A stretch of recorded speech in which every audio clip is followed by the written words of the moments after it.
It is your Wednesday night sports delight, the platform sports talk show. It is your boy Smooth. I'm here all alone in the getaway, and I will be your host by myself this evening on a pre Thanksgiving edition of the platform sports talk show. When it's about sports, it becomes our business, and business just picked up. And when I say picked up, it has picked up in a major way. Tonight is the grand opening of college basketball. It is official. I'm excited. I know y'all at home are excited. Let me know throughout the whole show how you feel about college basketball being back. Let me know who your team is, who you repping, the whole nine.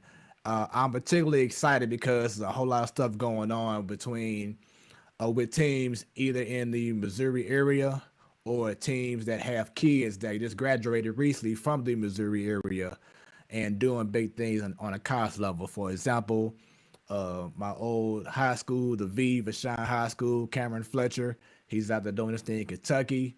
Then you got Philip, uh, I forgot his last name already, Russell. There we go, Philip Russell. He just graduated from the V. He playing at SLU. He hasn't had any playing time yet, but he's doing his thing. Then you have CBC's own Caleb Love in North Carolina. He's starting already. First game of the season. Shouts out to SLU. They playing right now against SIUE.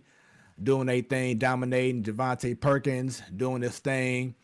It's just crazy. I love it. St. Louis is definitely holding things down. Jyrin Collins from St. Mary's, he's out there doing this thing, starting second year. So big things going down in Missouri. Then of course you got at Mizzou, Kaiser Martin, fourth year. We had him on the show a few months ago. He has a nice veteran squad on the team. So it's a lot of good promising things that's going down right now for the state of Missouri. So shouts out to all y'all. Mario McKinney, he's back playing now. He's at Logan A College. He's doing this thing from a Vashon Wolverine. So very exciting times right now. But before I continue on, for those watching for the very first time, thank you very much. We definitely appreciate it. Going down 3 years strong, consistently every Wednesday. We have a good time. We've been having some incredible guests, great conversation. So right now, share on your screen. Share it to others when you see on the screen, which is our social media pages on Facebook, on Twitter, of course on YouTube. Make sure y'all subscribe. Click on that bell so anytime we go live, you will be notified. Staying with St. Louis real quick. Big shout out to Jason Tatum. Just signed a humongous deal with the Celtics, like a 5-year, 130-something mil. Dude getting that bank. I think it's safe to say that he's probably the best basketball player from the Lou. Let me know if I'm tripping. But the way that he's going, the way that he's playing right now, and of course, can't forget about Bradley Beal. He's doing big things in Washington. But I think it is something different with Jason Tatum. He's just elevating his game. He has his own shoe. Just got that big paper. Brings truck pulled up to the house like, hey, here you go. I know his dad, Justin Tatum, has to be feeling very incredible and proud right now. Same with our guest as well. I know him as a father. He's very proud of his son too. So got a very exciting show for y'all, man. Let me know throughout the show your thoughts on all the moves that's going down with the NBA. We had a lot of trades or free agent signings like Chris Paul. We discussed it before, going to the Phoenix Suns. Kelly Oubre going to the Warriors. Of course, Klay Thompson is out for another year. But how about the Lakers, though? You talking about loading up. They got Montrezl Harrell, Dennis Schroeder. Both of those guys one guy won sixth man of the year, Montrez. Then the other guy was second place, and Dennis Schroeder. They both with the Lakers. Lakers got Marcus All. I mean, it's crazy. They just they traded JaVale McGee away, which I'm kind of sad because I like JaVale McGee doing what he did for the Lakers, playing his role. But he got traded to the Cavaliers. Cleveland got back a few guys. Jordan Bell, remember he used to play with the Warriors, and then Alfonso McKinney, solid player. Then Lakers got Wesley Matthews, sniper, can play defense. They no longer have Avery Bradley, he's gone.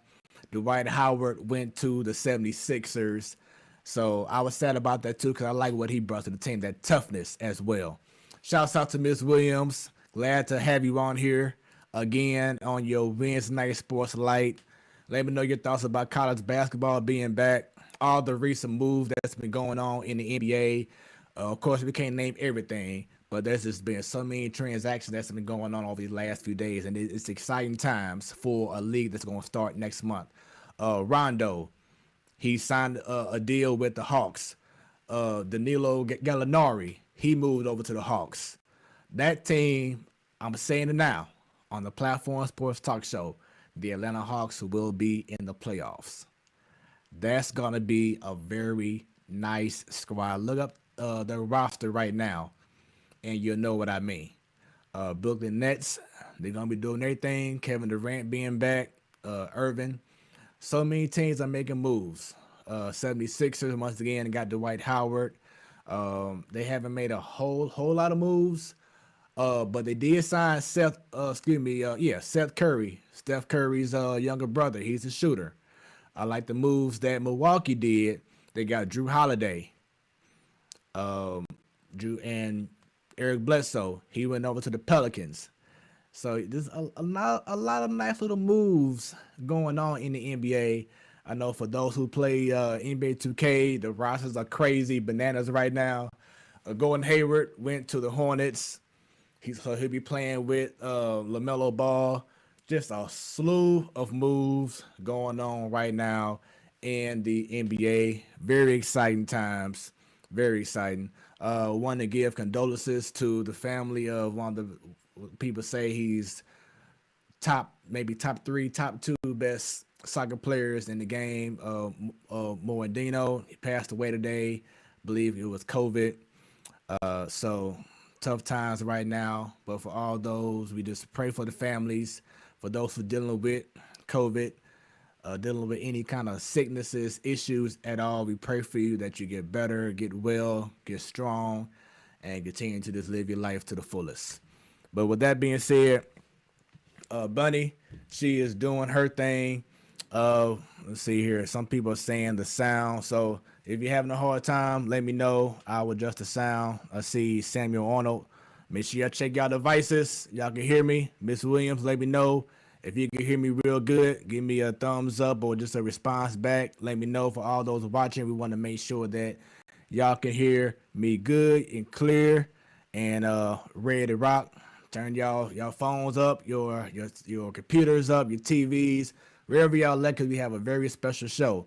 For those watching on Facebook, if you're watching under my personal page or you're watching under our special guest personal page, if you're leaving any comments, we cannot see it. You have to comment under the Platform Sports Talk Show. Thank you very much, C33. So you can hear me good. So I need to know. So Samuel Arnold, let me know what's happening. I want to make sure that you can hear everything. We don't want you to be cheated from an incredible show that we have tonight. Thank you very much, Miss Williams. Y'all can hear me. We're good to go. That's all I need to know. Because I'm about to go ahead and bring on our special guest. So, you know what? I'm not even going to say anything. I'm going to let y'all just go ahead and peep out this highlight reel that I got from him. So without any further ado, let's go ahead and get this in. This young man here is the number 3 ranked boxer in his weight class. He's attending University City High School. He is a junior, born 2003, St. Louis, Missouri. Raised by both of his parents, in which one of his parents will be on the show with us, joining him, which is Jerron Sutton. This young man here doing his thing in the boxing circuit, and we look forward to hearing his story.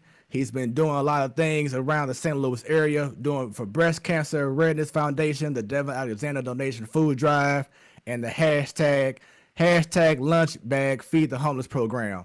So I'm very excited to have on the show our special guest. Without any further ado, everybody show some love to Jyrin and also his father, Jerron Sutton. There you go.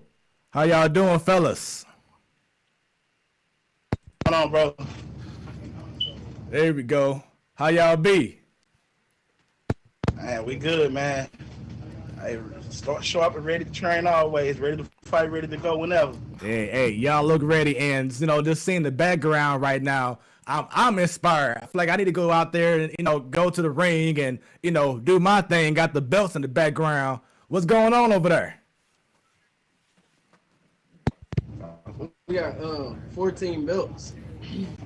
My first belt I had won when I was around 10 or 11. It was in Springfield. I don't know if you can see it, but it's the second black one. Oh yeah, I'm definitely seeing it. Got some people commenting right now. They said they can hear me. That's what's up. Got a couple of strong man poses. So that's what's up. Please feel free throughout this entire interview, y'all, to leave your comments, your questions. If you have any cool stories, so we can go ahead and interact with each and every one of y'all. And cause this is all about showing this young man and his father some love. This is why it's called the Platform Sports Talk Show. Miss Williams, she's already saying welcome, Jyrin and Jerron.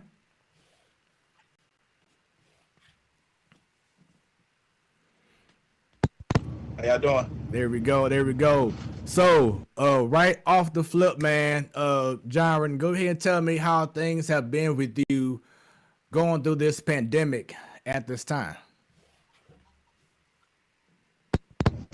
Going through this pandemic, man, trying our best to keep working, but with all the gyms being closed for like a couple months, we've been going to like private gyms as far as like pros for the last 3 or 4 months. So when you first heard about the pandemic, and Jerron, please feel free to answer this question too. When y'all first heard about this pandemic and how it was rapidly getting worse and worse, what was your first thought process while you were probably training and practicing during that time? Pretty much, it was kind of a scary situation because first time having a pandemic like this ever. It's scary. They don't know nothing about it. It kind of took us for things we do. It's close contact. It ain't 6 feet, social distance, none of this stuff, and a lot of sweat, stuff like that. So it just kind of threw us for a loop on what we was gonna do as far as for this moment, because this was a big time for a big. This is the 2020, a career type changing year. He can get on the Olympic team and go from there. So everything was kind of scary from this point. How we was gonna transpire from a pandemic to still be able to train, still be able to fight. So it's kind of a situation. Yeah, I can only imagine. Jyrin, how did you feel when things start coming to a standstill while you're trying to still stay fit, still stay ready for eventual fights? I had overlooked the situation because I didn't know serious. They just told us that we was gonna get out of school. I was just going with it, but I didn't know that it was gonna lead to like a 6 to 8 month shut down the whole country.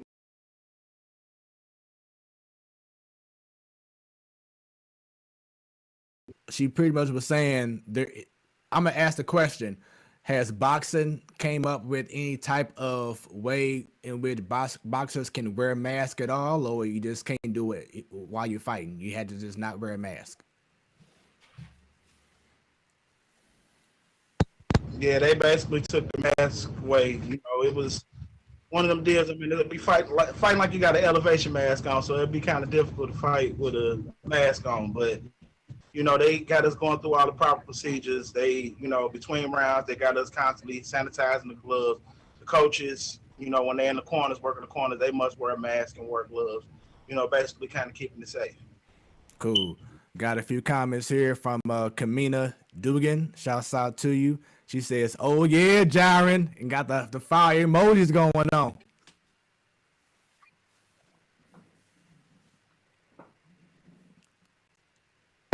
Yeah, hey, we got a nice little support base, man. We love it. Hey, so throughout the time that y'all was doing the promotion, Jyrin, how did it feel just getting that feedback of love and just seeing the comments now of people who's showing you and your father love?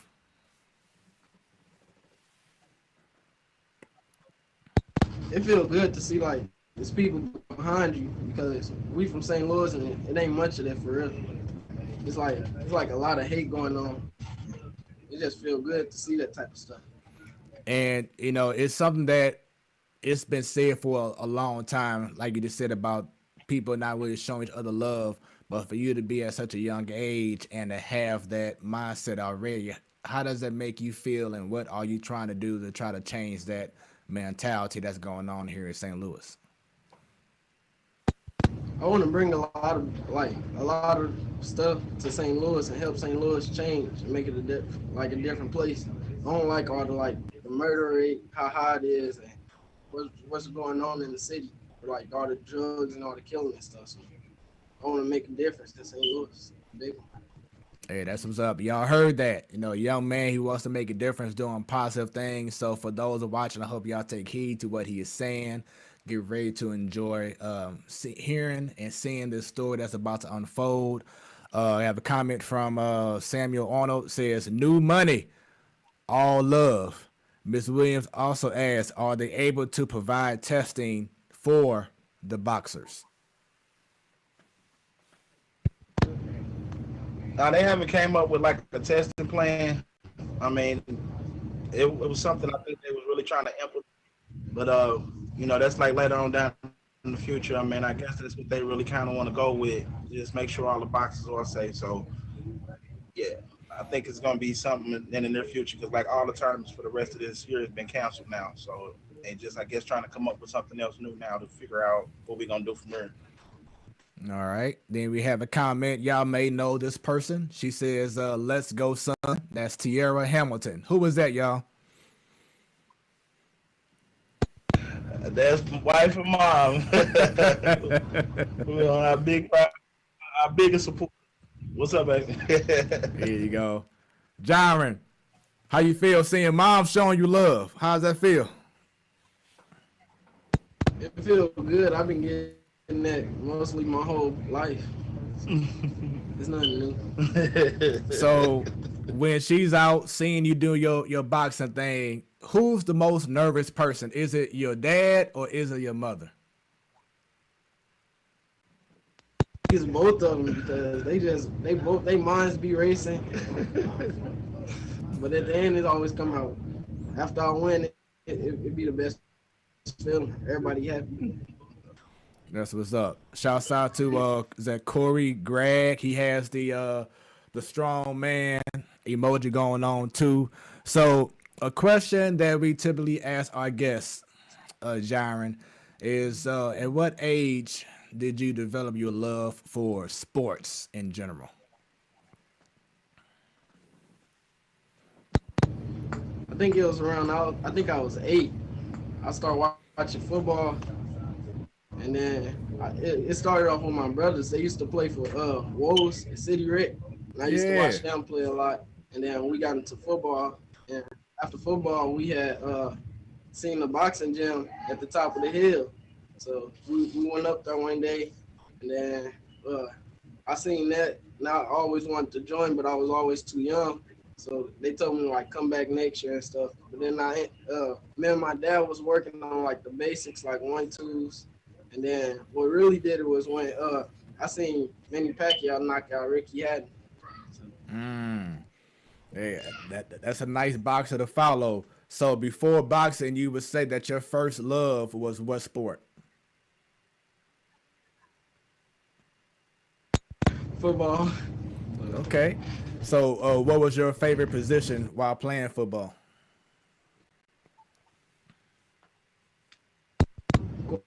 quarterback. I used to want to play quarterback a lot, but when I like very first started playing football, I used to play on the line. So Yeah, he was one of the runs of the team, yeah, I was so we like, had to stick him everywhere on the squad. So, but when he did play defense, we put him on that outside linebacker. I was the coach on the football team too, and he was like always the first kid that read the defense. It can be there to slow the play up, but I mean he ain't stopping the play. So it was like, hey man, I think you might be a little bit too small for football. That's hilarious. So, did you have a nickname while you played football, Jyrin?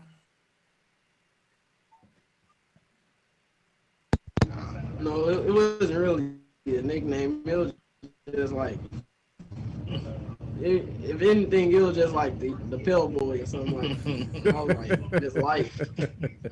That's what's up. So, during my younger years, I played football for Matthew Dickey, and they used to call me Ready Freddy. So every time I made a sack, I played defensive end during that time. Yeah, me, a defensive end. But anytime I had a sack, all of a sudden you hear the announcer, sacked by Ready Freddy. I'm like, yep, that's me. That's what it do. Holla at me. Holla at your boy. Jerron, I'm sure that you played some football back in your day, right? Yeah, with the V, we had a lot of fun at the V days, and I played Herbert Hoover. It was pretty, and normally middle, it was like the eighth grade team. So, oh yeah, got a nice career. And shout out to St. Louis Bulldogs too. They had a ball with them, played a little semi-pro. So yeah, football was my love. That's what's up, man. And please correct me if I'm wrong, but you were class of 2001. Is that correct, Jerron? Yeah, oh yeah. Okay, all right. So, Jyrin, as you were getting into boxing, who would you say were some of your influences? I know you say you saw Manny Pacquiao with the knockout. Who would you say watching boxing, and then within St. Louis locally, who would you say were some of your influences while getting to know, getting to be the boxing guy that you are now? From St. Louis, it'd be like who I grew up in the gym watching, like my older brothers, Darius Green. It was like Jarvis, his name Jarvis Williams. It was like a lot of them, but overall it was like Floyd and we watched a lot of Bruce Lee, and what's his name, Muhammad Ali. Yeah, Tommy Hearns. Yeah, Tommy Hitman Hearns. You got Sweet Pea Pernell Whitaker. Rest in peace. I know he died last year. There's so many guys that looked at. We have a comment from Jane Burke. She says, "I know your mom and dad are proud of you and all those belts I see on the wall." She says from Teresa S. So I guess she's using Jane Burke's account, but Teresa S. says that. So how does it make you feel hearing that? Thanks. It make me feel good. Like I said earlier, it's like a lot of support being shown I never seen before from St. Louis, and like a lot of hate. Even in like the St. Louis boxing, like a lot of it going on too. We don't like speaking, we don't like getting into it too much. So just keep our nose out of stuff. So starting up as a boxer, I know, like you said before, we just established the Manny Pacquiao and your other influences, older brothers, etc. Was there a moment when you started out boxing, you was like, I don't know, like you got in that ring, like I don't know, maybe I should have chose baseball instead or basketball?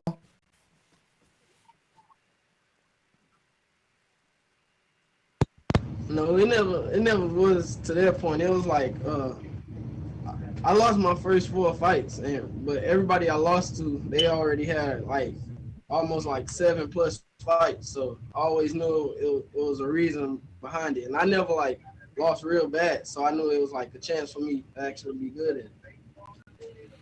And as he lost those fights, Jerron, what was something that you saw initially that you was like, you know what, if I do this with him, or if I do that with him, that those losses will start being wins? Basically, it was just like a little more tougher training, and then it was like both. I mean, it was an educational thing for the game because he and I both walked in the gym together. I did a little boxing when I was a kid, but I never really coached it, so it was a learning process for both of us. So once I started seeing like how more training techniques go, more things that we got to work on is according to his body, length, speed, stuff like that. It all started coming together. So yeah, it was a big difference. Mm. So I see here that you pretty much started boxing in third grade. Is that correct, Jyrin? Yeah, we started third grade, probably around that summer. Yeah, my first fight was around that summer, so it had to be around like November. Yeah, we was going to like the fourth grade. So. That's what's up. Samuel Arnold says focus on the positive things, and I'm glad that he said that because as you were saying before, the higher that you go, the more popular that you get. Which I mean, you already number 3 ranked in the world, but the haters are gonna hate. But hey, like 50 Cent said, let them hate. So keep on doing what you gotta do. Stick with a positive mindset, and continue to be great. We have a comment from Lowboy0 says we all proud of you over here at the house, cousin.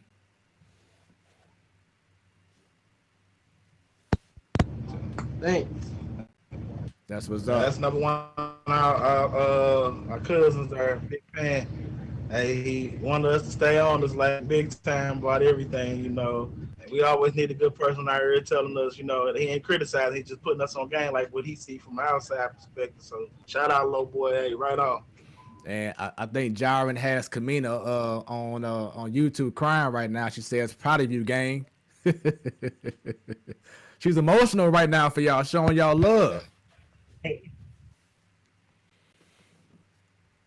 And there we go. And once again, everyone watching, thank you very much. Share this stream, whether you're on YouTube, whether you're on Facebook, you're on Twitter, wherever you at, share this stream right now. Let's get so many viewers to tune in, and let's give flowers where they are due right now. That's why it's called the Platform Sports Talk Show.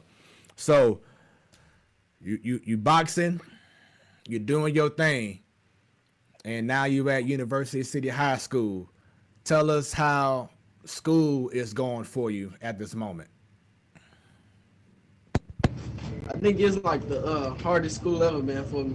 Doing like virtual. It's like I do better hands-on learning. I actually do like over the computer, even though it's easier. Like a lot of people like to cheat.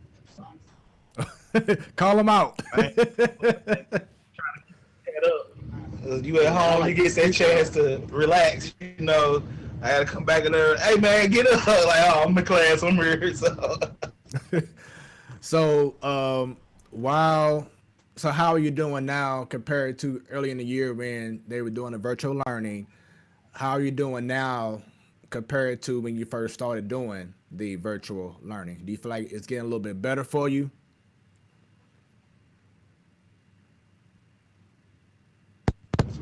Yeah, it's easier. It's getting easier, but I rather be in school. So. Yeah, definitely understand that. Ms. Williams says, ask a question. At the high school level, are there weight classes, or is there another way that boxers are matched up? Yeah, it's not like high school. It's more like outside of high school, like a AAU thing. So it's like us, but it is weight classes. It's weight and age. So I fight youth. That's 17, 18. I fight 132. Okay, so is there like a certain class name? I know you had like welterweight and heavyweight, etc. So is there an actual class name for your weight size? Yeah, and but that's like more for the pros. And the amateurs, they just go by like the actual weight. Like it'd be like 123, 132, 138. But on like the pros, it'd be like featherweight, bantamweight, stuff like that. Got you. So I was seeing here that you've competed in 13 national tournaments and pretty much been in finals or semifinals in just about every tournament that you competed in. Um, just tell us after you had your very first win, how did that make you feel?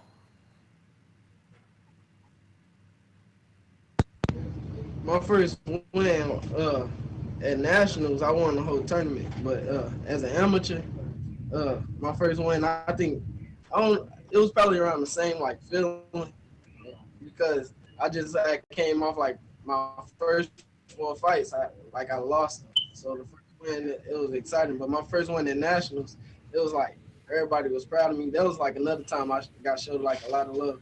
Everybody was proud of me, and I got like picked up, and I had just be like, I had be like one of the top dudes, and there was a lot of people who was down to me saying I was gonna lose to him and stuff. We actually had 7 national championships, and Jyrin stopped from getting his 8th one. So, Jerron, as a father, how did it feel seeing your son from losing the first 4 matches to gaining that win and then getting to the success that he's gotten to going to national events and either going to the finals or semifinals. But once again, seeing that very first win, how did that make you feel as a father?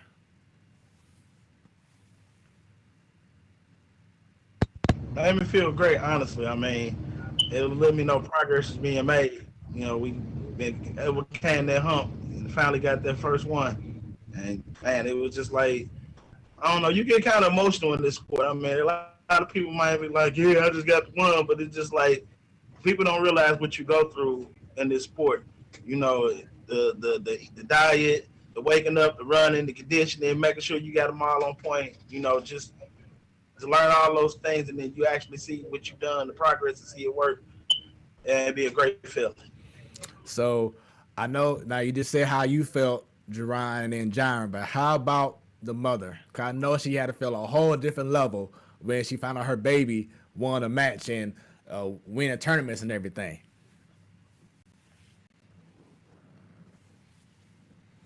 Well, everybody was happy, but he the only one that cried. Him and the other coach, they both cried.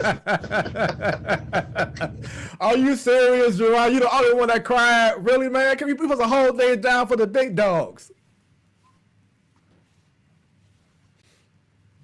And the happiness, you know, it take over you sometime, man. You just look up a couple of them dropping, man. The waterworks start. So. Hey, I totally understand, man. I totally understand. So going back to high school, how are you doing with your grades overall? Because we know that's important. I know, Jerron, you probably have a certain standard in regards to, hey, if you ain't hitting this GPA or these grades, then you forget boxing right now.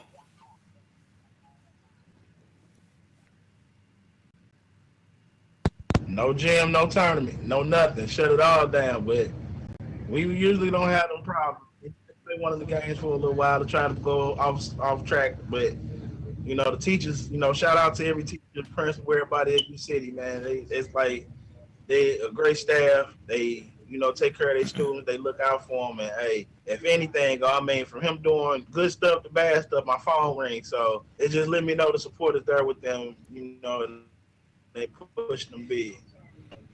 That's what's up. That's what's up. We have a comment from Rumble Time. Says, looking forward to big things from this young man. Y'all know Rumble Time? Yes, sir. Hey, that's good friends. Rest in peace, Steve Smith, who actually started on. A great guy. Been looking at my kid for a long time.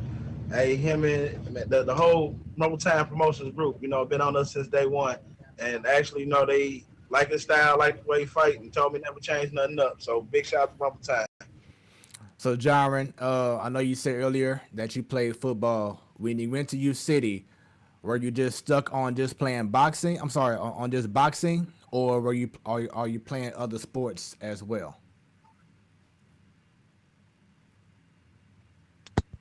They told me I should wrestle, but I can't get into wrestling like their uniforms. They were just too weird. You ain't doing no leotards, huh? I don't want to play for a basketball team. I just want to like just like shoot. But I'm like an all around athlete. Like I can do any sport basically. Okay. And Jerron, would you advise to have, your son playing multiple sports? That's pretty much been a thing with a lot of our past guests that we've had. They're pretty much promoting that kids need to, get involved in as many sports as possible. Oh yeah, I always looked into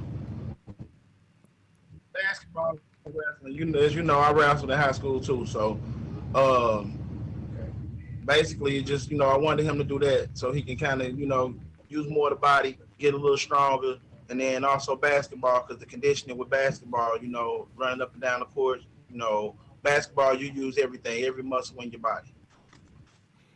Got a comment from Terrence Dixon. Says, I can see you making it in life. Continue doing you. And then Corey Craig says, shut them down.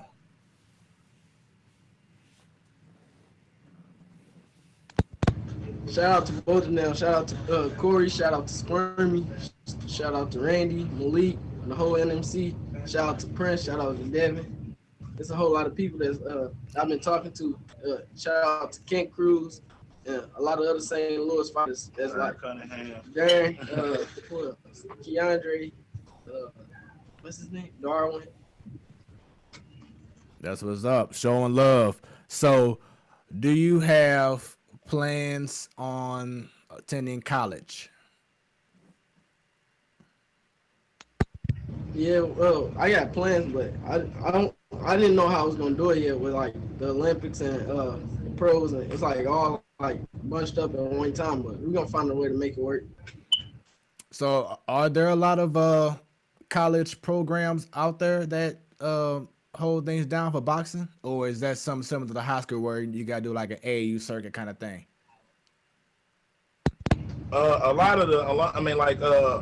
Top schools, Prince, Yale, all them Ivy League schools, they kind of offer boxing in today's schools. So, great grades, good fighter, most likely, he can grab a scholarship and shoot those ways. So, Okay.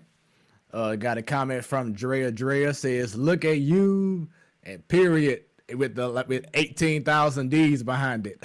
Yeah, I love it.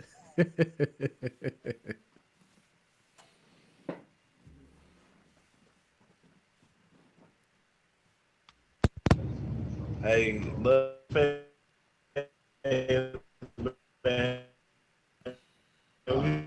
we have fun, man.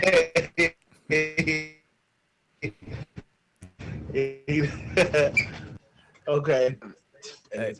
So, real quick, for those watching, y'all may be experiencing a little bit of network issues from their end. So, if you don't mind, just repeat what y'all were just saying so everybody can hear y'all clearly. We don't want to make sure that no one misses out what y'all were saying.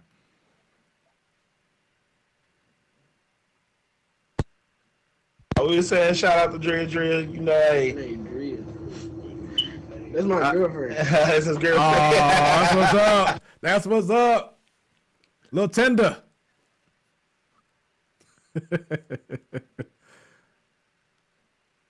Let's see here. Terrence Dixon says, Jerron, get ready for Javion. He is on his way. Most definitely. Nephew, he didn't already showed himself.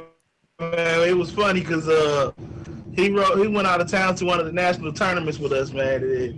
It shocked because him and Jyrin disappeared, and they had like this little training room over there with a ring in there, where you can get warmed up, get ready for your fights. And I just so happened to come walk in the room, and I see Javion in there, and he going like, man, everybody like, man, who is this kid? Where he come from? I'm like, hey, it's my nephew, but he ain't supposed to be in there. So, but he got out there and did his thing, man. It surprised a lot of people out in Nashville. So yeah, most definitely after this football season, hey, shout out to the Bulls on winning their Super Bowl. He did his thing, got MVP. But we're gonna bring him on to the squad so he can go and do his thing. Cause tough kid, and somebody that also be a good kid to watch.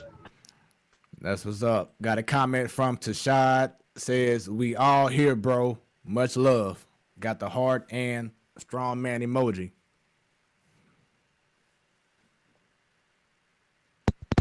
Right on. Hey, That's one of Jyron's best friends right there. Shout out to Sean. that's what's up, man. Amen. Continue, everyone. Hey, I love it. Continue to show this young man and his father some love. They need it. The support is strong. We definitely appreciate it. This is the Platform Sports Talk Show. I am your boy Smooth. Usually I have Stan and Bunny joining me, but tonight Bunny is getting that meal together for Thanksgiving. I hope y'all getting y'all stuff together too. And then Stan is working right now, getting that paper. So I'm doing things solo, but I'm having a wonderful time. Father and son combination here, Jyrin and Jerron Sutton. So, Jerron, you know, we both went to the V. And we also know that a guy that y'all know very good, Devin Alexander, his brother LeVar, sister, I believe was Crystal. They all went to the V. They have a boxing family. And from what I'm hearing, y'all have a boxing family. Whose boxing family is better? Let me know right now on the Platform Sports Talk Show. Hey, I get over to the Alexanders, man. You gotta ask them. I bet you say we was us. Hey, the Alexander crew pretty thick, man. It's a lot of them, so Right. Man, all them box, all them boys over there, man. I mean, Vine, Devin, James, Lamar, all of them, man. So hey, shout out to all of them, man. The Alexander family, love y'all. That's what's up. Got a comment from Rubical. If I said the name wrong, I apologize. Saying doing big things. Then Terrence Dixon says, you know the Dixon family got y'all back. Much love to y'all.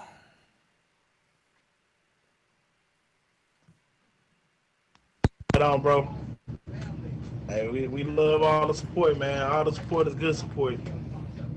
So as we had the promotion going, ranked number 3 in the nation. When you found that out, Jyrin, how did that make you feel?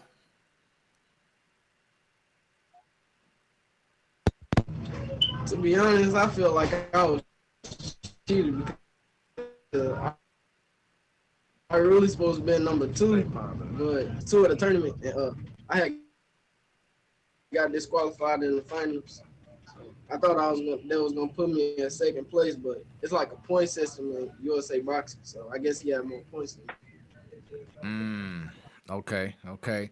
So I know you're still young in the game, but is there like that one rival? You know, so a lot of boxers have that one rival. Do you have like that one rival? It's like, he got the best of me before, but I want to definitely be over him now and do my thing, or y'all never met before, but you want to meet and make that happen?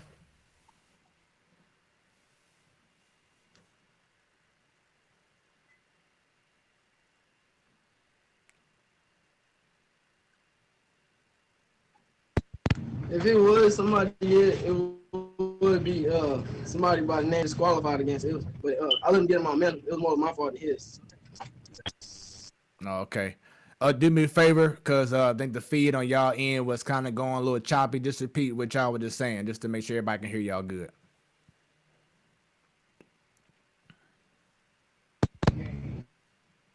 I said, it's like one guy, his name Jamal Harvey. I like to fight him again. Oh, okay. That's about it. Other than that, it's not that many rivals that I look at as rivals, because I feel like I'm the best no matter what. Hey, I like that spirit. Got a comment from, is that Daria Corley? Says, look at my cousin. Then she says, so happy for you, Jyrin.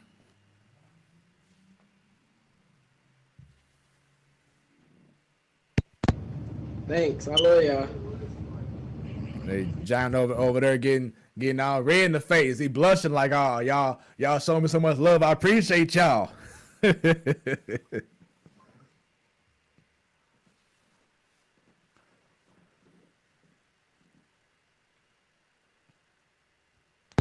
What's up, man? Hey, number love, man. I mean,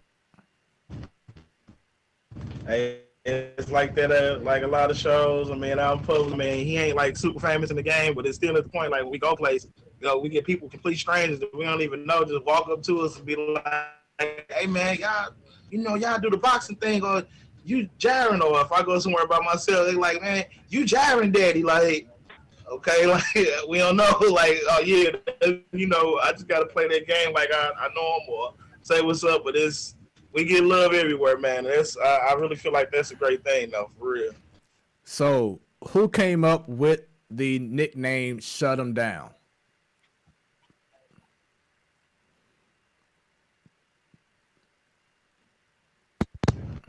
It was kind of like my idea because I kind of seen like once his style started developing, he kind of get into your mental a little bit.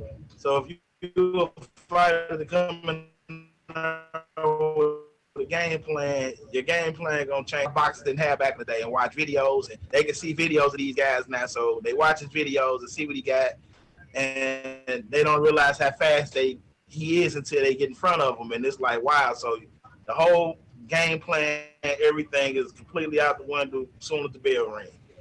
So we just came with the name "Shut Him Down" because like mentally, you get in your mental, you see him fight, you be like, man, whoa, it's kind of hard to fight this kid. So, with boxing, with UFC, with the WWE, you have a lot of people who are trash talkers. Jyrin, do you fit that mold of a trash talker? And if so, where did you get that from?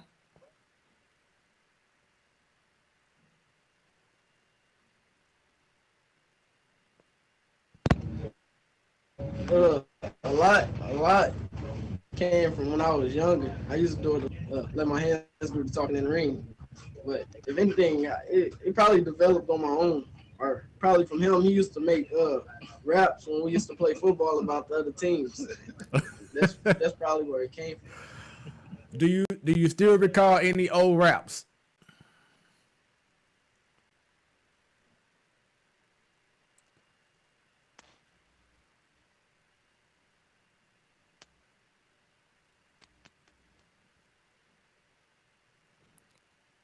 And sorry, I couldn't hear y'all. Do y'all recall any other old raps? Say that one more time. Yeah, do y'all recall any of the old raps that they used to do playing football?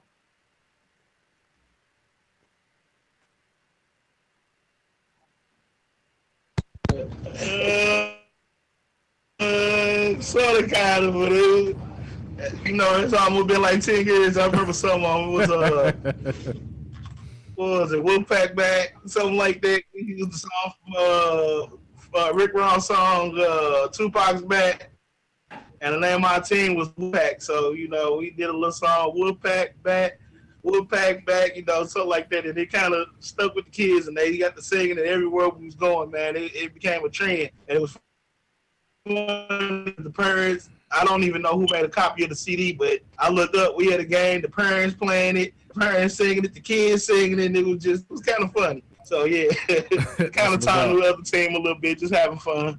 That's what's up. That's what's up. So we have a comment from Lil Relly. Says, "I see you, Lil Cuz. This just the beginning. Let them know you coming."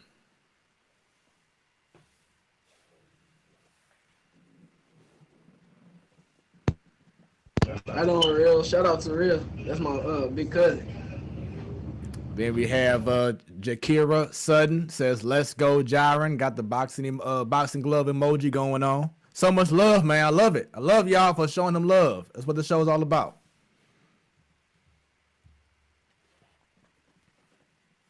Sir. All right, so let's say we are. Shout out to Jakira too. That's my baby girl. That's what's up. Shouts out once again to Jakira and everyone watching right now. So let's say you are about to fight the number one contender, and the fight is being held in Las Vegas, Nevada. COVID is gone. It's packed house. The number one fighter comes out playing his song. All of a sudden, the lights go out. The announcer is quiet. All of a sudden, smoke coming out. What song will be playing as your intro as you walk out to the ring? When I was a kid, I used to well, when I was younger, I used to like Meek Mill's song. It's called "Nightmares and Dreams." It Oh used to get yeah. me like amped up, or like, listen to it before my fight. So most likely that one.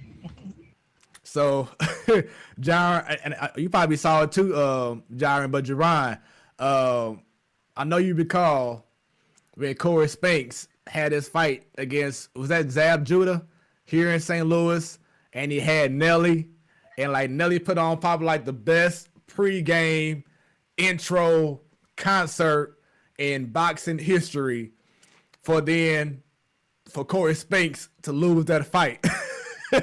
I'll never forget that. How about you, Jerron? The heartbreaker right there, man. I remember the song and everything. Can we leave it? Man, they hurt. And like I said, the concert was crazy. It was straight mad hype and everything. But then once again, Corey Spinks didn't come through against Zab Judah. I think that would have been like one of those fights in which he was already big time, but if he would have beaten Zab Judah, that would have took him to a whole different level. Do y'all agree on that? Most definitely. You know, 'cause Zab was like one of the tough guys in the sport around that time, most definitely. And shout out to Corey, man. I mean, Corey held it down, did his thing, came up, and Corey had some tough fights. So, you know, like, I honestly, I think that would have sailed Corey like to the top and been one of the names, you know, would have solidified itself to carry that Spinks name the right way. I mean, I ain't saying he didn't do that, but you know, that would have really put him on a level, you know, where it would have been hard to kind of reach that level to bring him down. Have y'all, you, Jyrin, and Kevin Cunningham crossed paths during y'all time?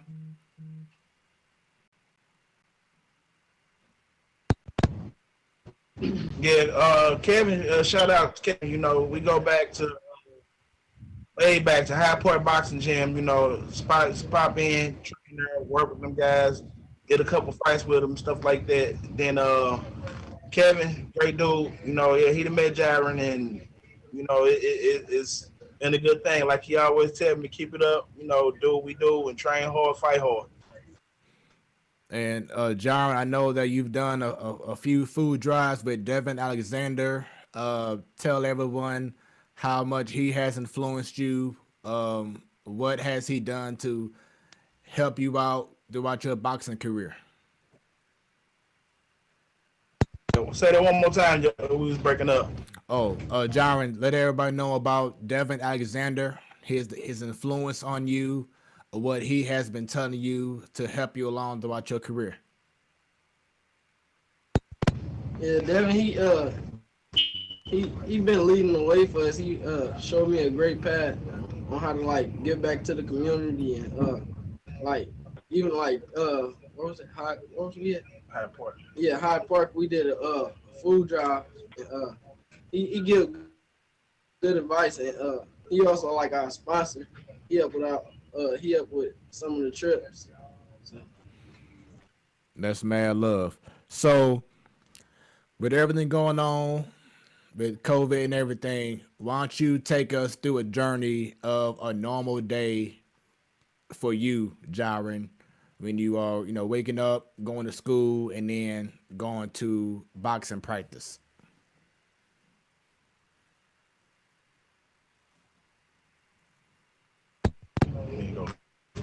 We usually when I wake up I go run, and then it usually give me like enough time to come back and get a shower and go to class, and then after schooling, usually throughout the week we go to practice, or we just chill till like around 4, then we go to practice, and then on the weekend I work a part-time job. So.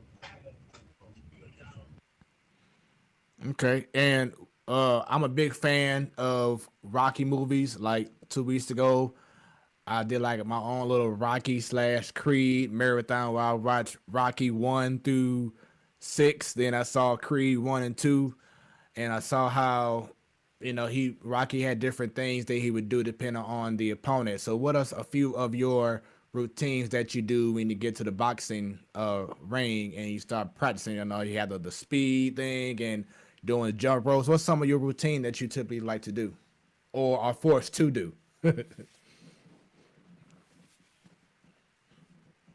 Throughout practice. When I'm at practice, like the first thing I usually do is stretch, and then I do my exercises like jumping jacks, push-ups, sit-ups, planks, stuff like that. Then I usually shadow box, and then it's bag work. If I'm not sparring, then it's bag work, then mix, and then speed bag, and then stretch. He hate doing them sit up crunches, them Floyd Mayweather sit ups. You know, you always lay on the floor and get completely up to your feet. That be killing him. So I know it worked, but he hated. So at the same time. Hey, but doing all that work got you to be number 3 in the nation. So the grind is real, man. You gotta keep on grinding.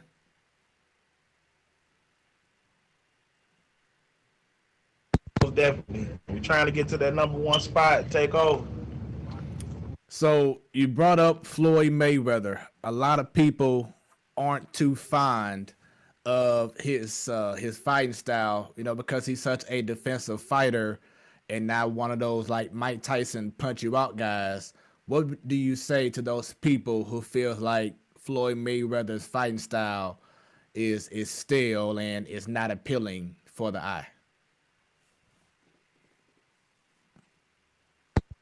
A lot of people that look at boxing, they just see the physical part. They don't they don't know that it's more mental than it's physical. And Floyd, he got like a great style to me. It's like it's a defensive thing. If you like outsmart put your opponent or whoever you fighting, and then make him do what you want him to do, then you can attack with your offense. So what would you say is your fighting style as of right now?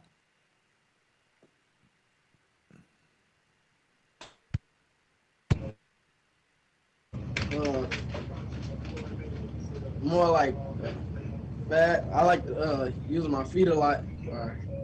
I got like quick hands, long arms, and quick feet. So I'm more of like a pure boxer. That's what's up. That's what's up. So, brought up once again, Floyd. You mentioned Manny Pacquiao. Who are some of your favorite boxers ever, and of course, right now?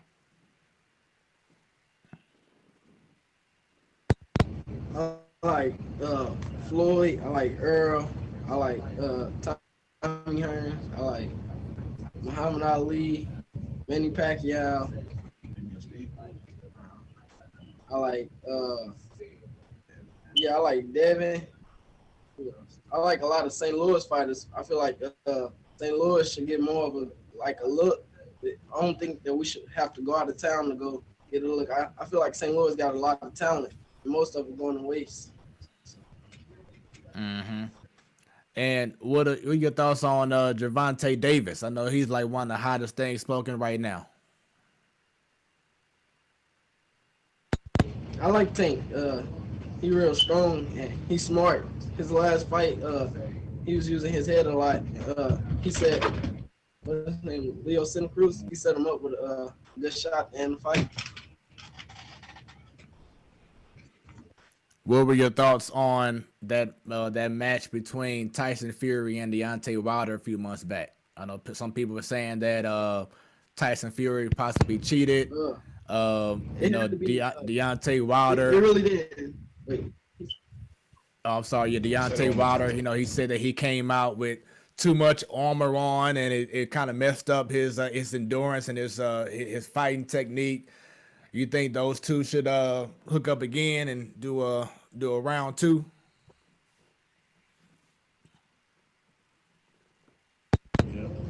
Yeah, I think they should do another fight because the first fight ended in a draw. But I really think Tyson Fury won both of them, but he just made the second one clear. Okay, okay. And what are your thoughts right now on the state of boxing? Let's first start off locally and then nationally.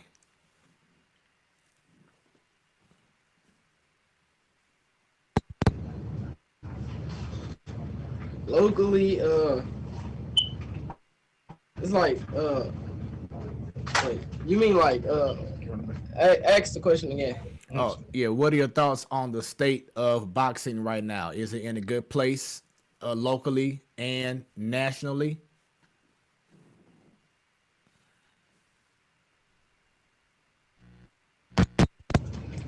Locally, I say it's all right. It's doing it's doing worse than it used to be, but it can be better. But nationally, with the COVID going on, I heard they lost a lot of money. USA Boxing. And pro game too. So I mean, you ain't got any spectators, you don't have any door, and they actually just started doing pay per view again. So national level, is want to say about 50% there. It ain't all the way there.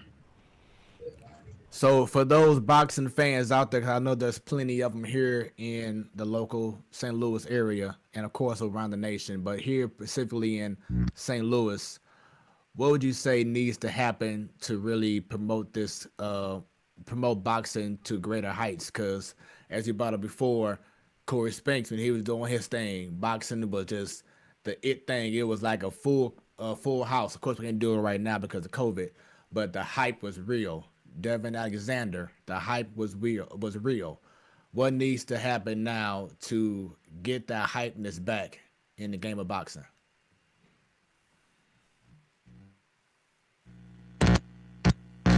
Pretty much, honestly, at this point, it needs to be like a lot of more promotion because a lot of people don't really know that boxing is around. I mean, when we do throw shows and promote stuff, I get the passing out flyers, putting up posters and things around the city, and they like, where they doing the boxing at. So honestly, we need more advertisement.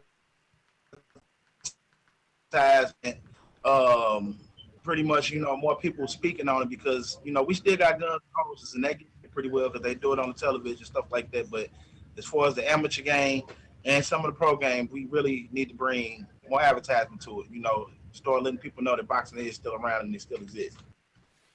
And then I recently saw a post from your page, actually, Jerron, that the USA Boxing announced recently that the upcoming 2020 National Championships will be postponed until the first quarter of 2021 due to the pandemic. So, what were your thoughts on that when you found out about that? I was upset with the situation because we've been grinding hard all year, and we was ready. It's like four major tournaments to come up throughout the year, so we was hoping and praying that we can at least get one of them tournaments in, to kind of show the progression on what we've been doing. So when we found out the tournament wasn't until December, we tried to put our best in because we were gonna let everybody know, like, hey, we've been doing this through the whole COVID. I mean, the people go to my Facebook page, they can see, me and Jyrin been training since the whole pandemic.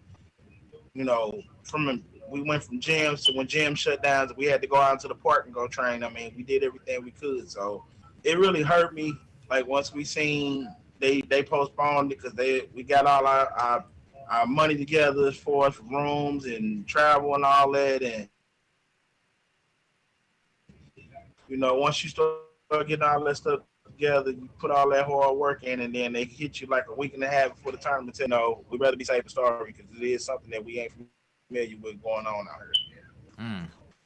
So right now, I am about to show the world a cool picture that was given to me, and this guy that I'm about to show is actually going to be fighting this Saturday against Mike Tyson, and that is Roy Jones Jr.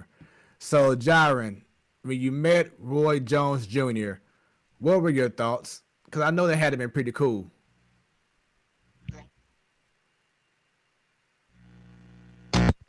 Yeah, it was like somebody I watched growing up. I studied him a lot. I like the way he threw his left hand, but the main thing I was looking at was like how like the TV actually make you look bigger than what you was. I think that was like 2 or 3 years ago we met him, and I was like around like his where his nose was at. So I feel like I'm taller than him now.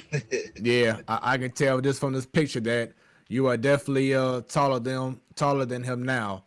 Uh, Jerron, when you met Roy Jones Jr., how did you feel? Hey, it was an honor, man, because I mean, that was one of my favorite fighters, coming up. I actually got a chance to see Roy come into the game and do his thing, on the pro game. And it was somebody I always followed, love the athleticism, love the speed, the technique. And as we use and we like, that lethal left hook is deadly and dangerous. And, hey, I when I met him, it was just like, man, hey, it felt like you knew him already. You know what I'm saying? When you kind of, you meet him, and it's one of them things, you don't really trying to get starstruck, nothing like that. But it was just that great feeling that you're around somebody that's been great and actually having to talk to your kid for the first time. Yeah, most definitely. So I brought up earlier that he's fighting Mike Tyson. It's an exhibition match.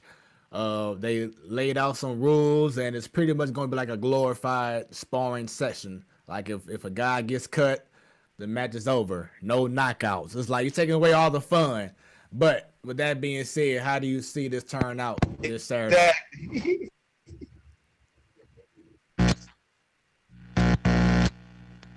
I mean, I like Roy, man, but Tyson still got that animal in him, man. Just watching him train, man. I just hope it don't get no cut, no nothing like that. So, they might just keep it friendly and make it a celebrity fight. But like you said, I wish he could have went. So I know they're older guys, but I would rather seen them do they prime.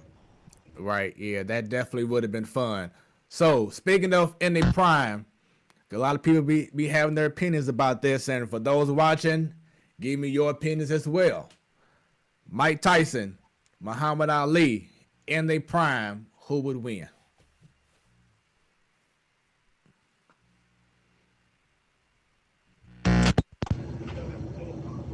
I Honestly, got Ali.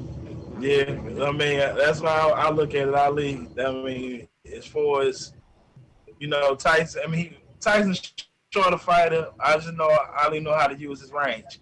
So him trying to get in on Ali would have been kind of difficult.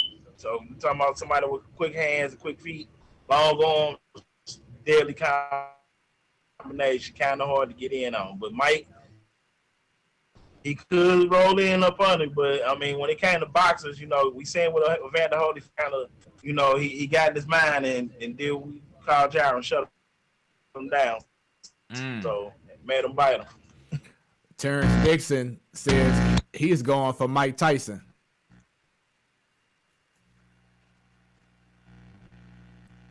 Yeah, that's why I say, man. Hey, Tyson beast, man. I mean, I don't say Roy washed up, man, but Roy athleticism, I mean, it ain't all the way there like it used to be. So he ain't the same Roy.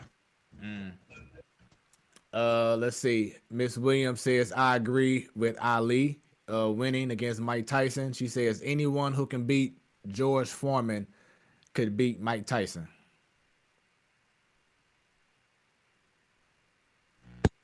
He made a valid point there. So, take my hat off to George Foreman, tough guy. Hey, they say George is cracked. So, like you say, him fight Muhammad Ali fighting George Foreman, great fight, and that was a good one.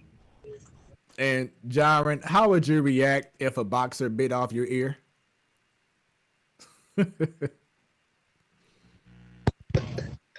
Oh, I don't think I can get too deep into that conversation. They'll just have to see me outside the ring.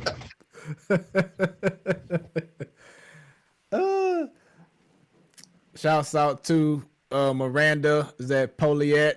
She says Jyrin doing big things. Shouts out to you, Miranda, and everybody else who has been leaving comments throughout the show. We definitely appreciate it. Hey, thanks y'all for the love and support, y'all. Appreciate it. So I brought up earlier that I was watching Rocky and Creed movies, Start off with you, Jerron. Then Jyrin. Do you have a favorite Rocky or Creed movie?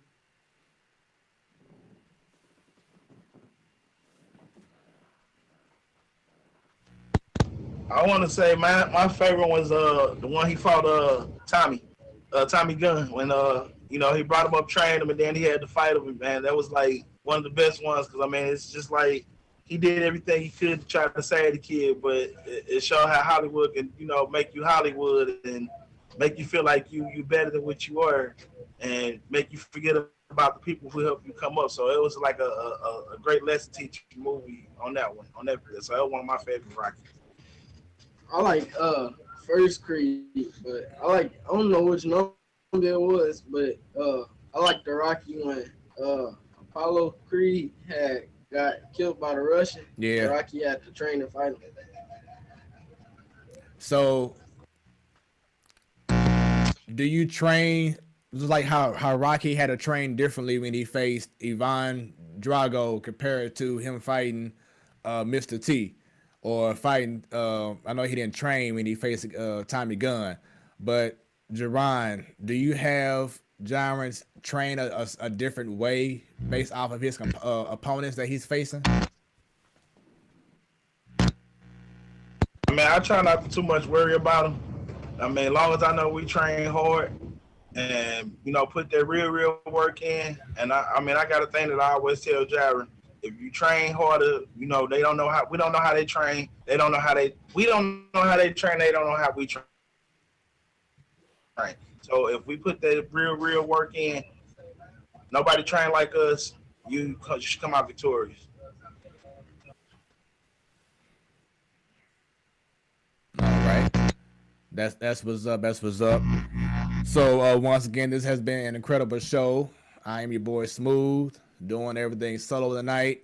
We got special guests, father and son. We got Jyrin, third ranked boxer in his weight class, along with Jerron Sutton. They holding things down. This has been an excellent show. On a personal tip, Jerron, I know that we know each other since high school, but as a father, just tell everyone just how proud of you of just seeing your son just progress from where he has started from to what he's Break that, doing. bro. Oh, sorry about that. How proud are you as a father to see your son doing what he is doing right now? It made me feel excellent. I mean, a lot of kids that's his age or getting lost to this music and getting lost to these streets. They out here carrying guns, selling dope. And it just made me feel good to see that I got a kid who is not choosing that route. And then it found a niche at an early age that he liked and he's running with it. So that's just like the most greatest feeling in the world. I mean, it's almost better than having money. I can say that. I wish I can't spend them, but Hey, I feel you it's on one of that. those type of deals, man. It just felt like God gave me one hell of a blessing. Thank him every day for it. I feel you on that. And then on the other end, Jyrin, I know that you said that you have brothers that that was your influences, but having your father there by your side, being your coach, how does that make you feel? It make me feel good because he always told me when he was younger he ain't had the same push that he giving me. And I know it's a lot of people, a lot of fighters, and like a lot of athletes who don't got their dad behind them, or like a good support system. So I'm gonna take mine and run with it. Hey, that's a beautiful thing, man. Beautiful thing. When you first felt that punch, whether it was in practice or your first fight, Jyrin, just tell us your mindset when you felt that first hit.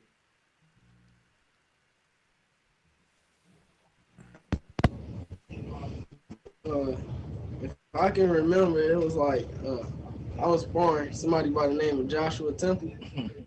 His younger cousin, I was sparring him, and he hit me. We was sparring at Wolves, and he hit me. And, I just wanted to give my lick back, so the whole round I was just like trying to like rush him and stuff.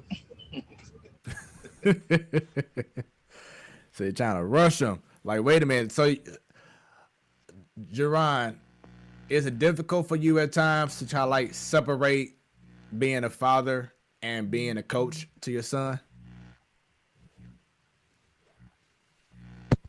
Most definitely.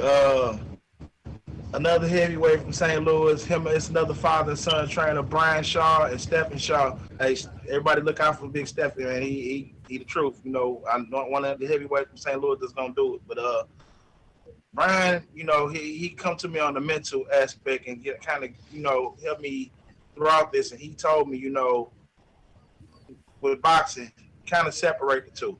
You know, don't take things home from the gym and basically vice versa. So we kind of keep that separation there.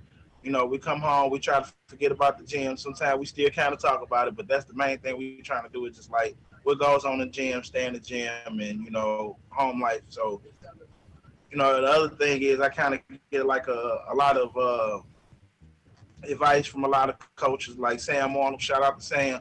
Um, you know, he has a son, young Spermy, you know, Sam Arnold the third. So, you know, we talk a lot about that. It's a mentor thing. You know, we separate the two and, you know, kind of like leave everything where it's at. So you got home life, you got boxing life. So most definitely separate them. That is what's up, man. Once again, this has been an incredible interview. Jerron, thank you for hitting me up when you did. I was able to pull some strings to go ahead and make this happen now. It's definitely been an honor to have you on the show along with the future boxing, Mr. Shut 'em down, Jyrin Sutton. Before we let you go, why don't you just tell everybody, Jyrin, what does the future hold for you? And what should everyone be expecting in the nearby future for you? Uh, the future, I think the future, I know the future. Holding myself. Pound number one. And I'm sorry, had a little connection issue. Say that one more time for me. I said in the future, I'm gonna be pound for pound number one undisputed champ. Hey, now. Hey, y'all heard it right here on the Platform Sports Talk Show. And when that time comes, because it's just a matter of time, we definitely have to connect again and do another interview and have a good time talking about your success. Um, Jerron, I just want to ask you, what made you go ahead and get into coaching? Are you just coaching your son, or are you in coaching overall, coaching other boxers as well? Currently, right now, I'm just kind of like focused on Jyrin. In the near future, sometime soon, we looking to open up our own gym, and between next month and next year. So we're looking in the North County area. You know, we're just trying to, you know, find us a nice little spot so we can go ahead and work. Um, so far, I'm looking at the Village over on Shepley. You know, shout out to Harlan Smith, good dude. You know, he's going he's helping out a lot. You know, with that. You know, most definitely want to help the kids in the community because that's mainly like what I really try to look out for. You know I can't save everybody, but we can save a few. You know, and show them it's a different light at the end of the road. Most definitely. And earlier, before I brought you onto the show, I was talking about how tonight is such a special night for those in Missouri. From Caleb Love going from CBC to playing for North Carolina to Cameron Fletcher from the V, Philip Russell, Cameron going to Kentucky, Philip Russell going to SLU, SLU playing tonight, they won. Mizzou playing tonight, they won. Just seeing so much going on locally. Jyrin, how does that make you feel seeing St. Louis doing big things on a whole different level? It make me feel good to see like younger people such as me getting out and showcasing their talent to the world, showing everybody what St. Louis really means, what we stand for. And as people were saying earlier in the comments, continue to keep a positive head on your shoulder. I know Jerron, he's gonna make sure of that. Jerron, continue to be a great father to your son, great coach. I know that as you see here tonight, you had plenty of support. I know there's even more beyond that, more than the haters. So continue to do your thing, Jyrin. Make St. Louis proud. Don't forget about the Platform Sports Talk Show. When you're out there making your millions and millions of dollars, because you're gonna be successful. Jerron, once again, thank you once again for getting at me so we can go ahead and make this interview happen. Appreciate y'all.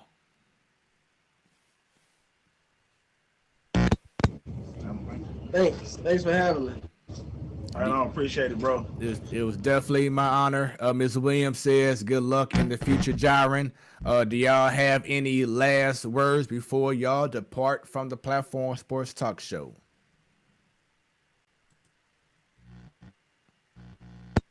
Hey, shout out to everybody who came by, dropped by, showed us love.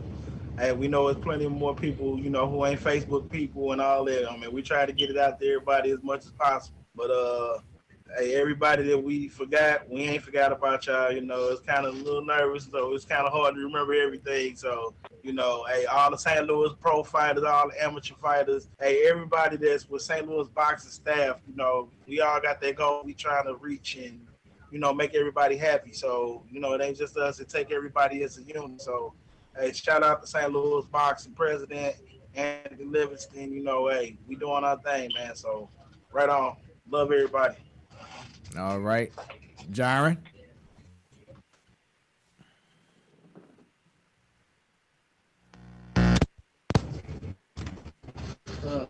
Thanks, and I love everybody too.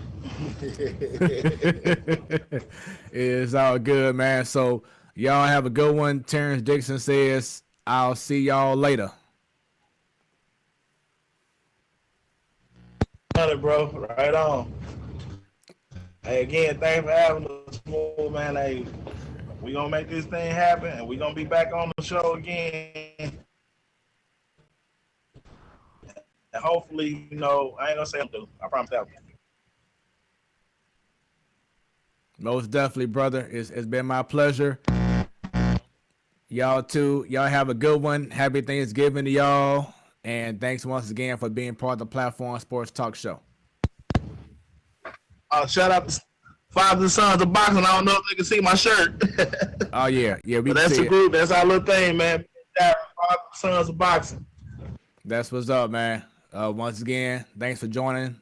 Jyrin, stay focused. Keep them grades up. And keep doing your thing. And y'all be safe.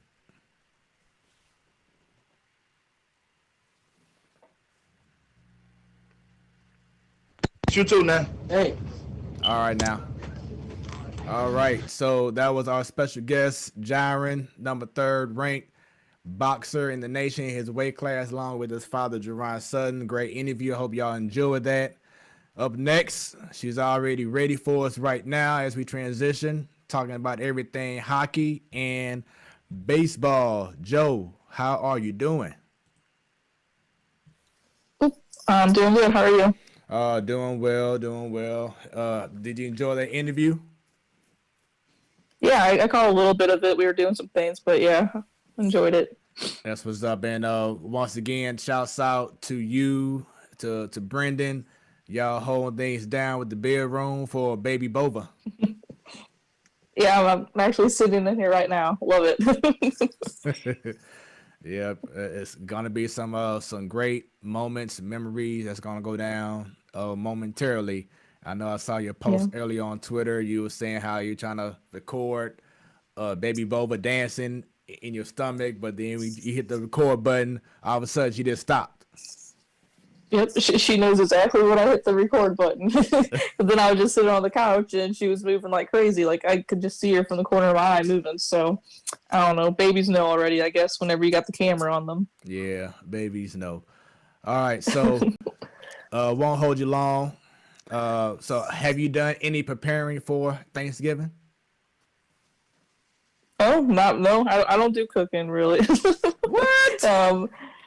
Yeah, my mother-in-law is usually the one that goes all out. But usually we go to my grandma's house and we have about 50 people there, but it's going to be different this year, obviously. So, just a little bit of food here and there tomorrow, but nothing crazy.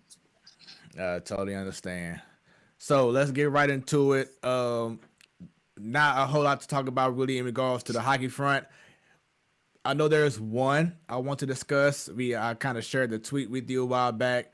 Looks like the Players Association and the league aren't seeing eye to eye. Looks like they're trying to renege in regard the league is in regards to maybe players' salary as they've tried to prepare for another season. It looks like the players aren't going to budge. Kind of like what happened during the baseball season or before the baseball season started. They're trying to get to a good agreement with the collective bargaining agreement.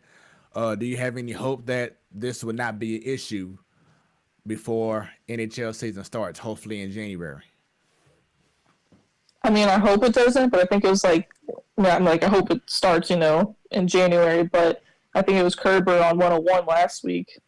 He doesn't seem too positive about it, but he was saying that he's positive we'll at least get some hockey in. It just kind of stinks because the season's already kind of, it's obviously a lot shorter than what baseball is. But we'll see. I mean, I hope we get something, If they do not achieve a goal in getting an agreement and let's say the hockey season gets delayed maybe for a whole season, how bad would that look for the game of hockey? I mean, pretty bad considering how good they did with the bubble. I feel like they did a pretty good job with doing that. I know it wasn't all the teams, but it'd probably be a pretty bad look. But then I was telling Brendan, I was like, I kind of get nervous, like if there wasn't any hockey, what does that mean for baseball? Since baseball had so much trouble, I feel like, with trying to get a season in. Mm-hmm.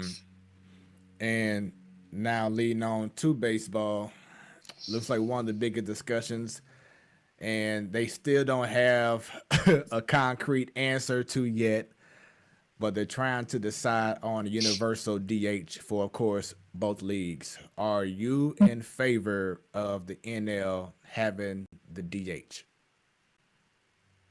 If you asked me 5 years ago, I said no, but I loved it now. It was fun watching that last year, especially for a team like the Cardinals. It gives them some type of options for a bat, considering we don't really have many. I totally agree because, I think like this: would you rather see 3 or possibly 4 at bats of seeing Wainwright, or would you rather see 3 or 4 possible at bats of a Ozuna as a DH, or a Nelson Cruz, or a Michael Brantley? Because that's what could possibly happen if the NL gets the DH. That's going to allow the Cardinals to be able to sign someone like one of those guys as just a DH, and that's going to elevate the lineup, and it'll make Paul Goldschmidt's job that much easier, where he won't get pitched around as much. Exactly, and that's what I keep saying about how I know Bunny doesn't think that Goldie has really played up to his potential, but if you put Goldie in any of these other contender teams right now, I guarantee his numbers are just as good, if not better, like they were in Arizona. Right. So you gotta, it's putting other players around him that can do that, and those 3 batters you named right there are the perfect DH names that are out there on the market. Mm-hmm. I don't see the Cardinals doing anything like that, but because those are some big names, but we could dream, right? Yeah, I was listening to 101 ESPN, and they were talking about, of course, let's say if Yachty doesn't come back, in which personally for me, I feel like if last season we didn't have COVID, and of course you had the fans come out, I think everyone would have a different tune in regards to Yachty and Waino coming back for next year. I think everyone is thinking sentimental, but me, I'm thinking business wise. Like, okay, we need to start making better decisions as a business and not personal. I know how everyone feels about Yachty, and it's deserving, and same thing with Reno. But will people still feel the same if they actually played a full season last year with people in the seats. Well, Yachty was obviously this is both of their last years, on contract for 2020. So I think that if we did have a normal year with people in the stands, I think they'd both probably retire. Mm-hmm. But they had a lot of time off. Yachty's, feels all refreshed and stuff. And I do think it's like a sentimental thing, but also you said business, and if Yachty is behind the plate and Wayno's there to pitch to him every 5 days, that's going to put people in the stands, and that's business. That's just that's how they're going to make their money, especially if they don't go out and sign someone else, like a bat. That's how they're going to make their money. And when they decided to play Matt Reeders during that time when Yachty was out over Kisner, and especially now seeing how the Cardinals gave up on Arozarena so quickly, was it like saying how they didn't what's the word I'm trying to think of? How they did not properly evaluate him, certain talent. Do you really trust the organization with their evaluations right now? Like, do you think that they really messed up not giving Kisner more of an opportunity last year? Maybe a little bit, because you could see that Wieters was getting a little tired there, especially whenever he came back off of the broken toe. Right. And they still put him out there. Like, that's the time I would have liked to see Kisner. But, I mean, yeah, I guess we can sit here and talk about the evaluation of a lot of players, not even just one player, but a lot of players. That there might be something, like we said before, weeks past, that's on the organization. And, like, I'm happy that Mo came out and said that's on him. He takes complete blame of that. So it's good to see he at least puts his name on that one. Would you resign Brad Miller? I mean, like, yes and no. It's hard because that's going to be the big signing, like, and don't get me wrong, like he had his streaks just like everyone else on the team where he was the hottest hitter on earth. But I don't know if I could say we do keep the DH and he's going to be our number 4 hitter DH in every game. No. I'd rather just not do it and then just have someone like Fowler, Carpenter, or Neal do it, Yeah, if he has to be in the 4th spot next season, that's a problem. Mm-hmm. Because, like this year, I get it, like we didn't, half the team had COVID and we missed so many games and, so many factors went into it. But I could say, like, at the end of the year, I was getting a little tired of seeing him batting 4. Yeah. He's more of a 7th, 6th, 7th, 8th kind of guy. Someone that could bring pop down the lineup, but he should not have been in the 4th spot. So that's just indicative of the lack of offense that we, have on the team. But like I said before, I'm totally down with, they ain't gonna admit it, but I'm totally down with the rebuild as long as they're playing the Kisners. Of course they're gonna play, Carlson. Maybe Lane Thomas, not having the effects of the COVID like you had last year. I'm not sure if they're going to even try to sign Justin Williams back, even though I like his skill set. I think he kind of puts me in the mindset of a Gregory Polanco a little bit. Yeah. But I hope that if they move on from Yachty, from Wainwright, that you do a full-on youth movement and start playing these guys more. Like me, I'm tired of always hearing Tyler O'Neill doesn't get enough at-bats or a chance. He had the opportunities. Remember a couple years ago when Dexter Fowler got hurt in Pittsburgh, when he had that broken ankle or foot, Tyler O'Neill stepped right on in, and like what happened a week later, he got hurt. So it's like he's had multiple opportunities to take over or shine, and he got injured all the time. And him and Bader are the same. Like, they both get their opportunities, and I just feel like they haven't really shown us, what they think is their potential. But I mean, we're going on 3-4 years of both of those guys. Like, I don't care if it's at bats here and there, or you get weeks in a row of bats. Or O'Neal has had a lot of at bats the last 2 years. Like, I feel like what we see is what we get. Yeah. So we shall see. And I know I'm sure that you heard about the soccer legend Diego Maradona. I've seen it on Twitter. Yeah, died at the age of 60. I think they said it was related to COVID. So just crazy times. But once again, just pray for the family of Diego Maradona, Pele, the probably the famous soccer, most famous soccer player ever. Pele, whatever his name is, I believe. He was just giving them high remarks and respect. So when a guy like him or Christian Ronaldo says something, that guy's the truth. He's one of the GOATs in soccer. So definitely want to give our respects to him. But other than that, Joe, this has been one of our quickest episodes we've had in quite some time. I was shocked whenever you text me. You're like, it's usually like 9:30, and I'm like, oh, all right, time for me to go. See, I didn't get to have as much fun, not having Bunny and, Stan and do their thing, but still had a great time. Shouts out to our special guests once again, to Jyrin and Jerron Sutton. They were excellent guests. Had a great time with them. And shouts out to everyone who brought in their comments today. It's been fun. Just showing them love throughout the whole show. Ms. Williams, I know you always showing love, so thank you very much. And we hope that y'all tune in next week, because next week it is the debut. It is the official debut of Ladies Night, as Bunny will be holding things down. If you see me on the show, something's wrong, because I will be focusing on producing the episode.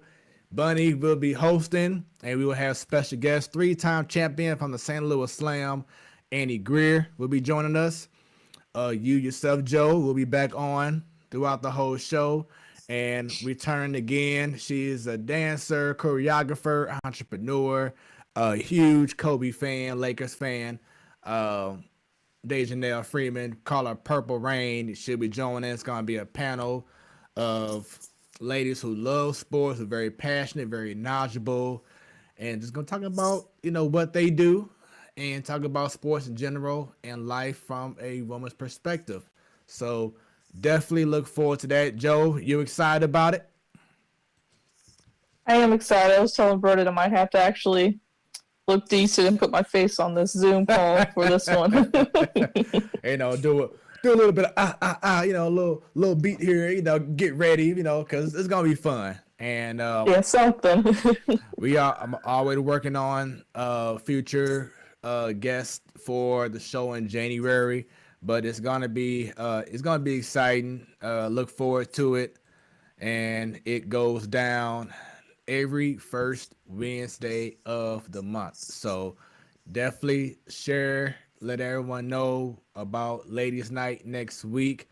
With that being said, Joe, you have a wonderful Thanksgiving, and thank you for your contributions to the Platform Sports Talk Show. Thank you for having me. I love doing this. It's fun talking sports with you guys. And you and your family have a good and safe Thanksgiving. Thank you very much. We appreciate it. This is the Platform Sports Talk Show. I am your boy Smooth, along with Jobo. When it's about sports, it becomes our business, and business just picked up. Shouts out to Bunny. Shouts out to Stan. They both wanted me to give y'all all the love and thank yous and everything like that, as it couldn't be on the show tonight. So I got y'all, and y'all have a great one. Have a great Thanksgiving. Spread the word about the Platform Sports Talk Show. We have more incredible shows in store, incredible guests, incredible content, incredible everything. So stay tuned for more. And with that being said, we are out. We out. Right. We out. Boom.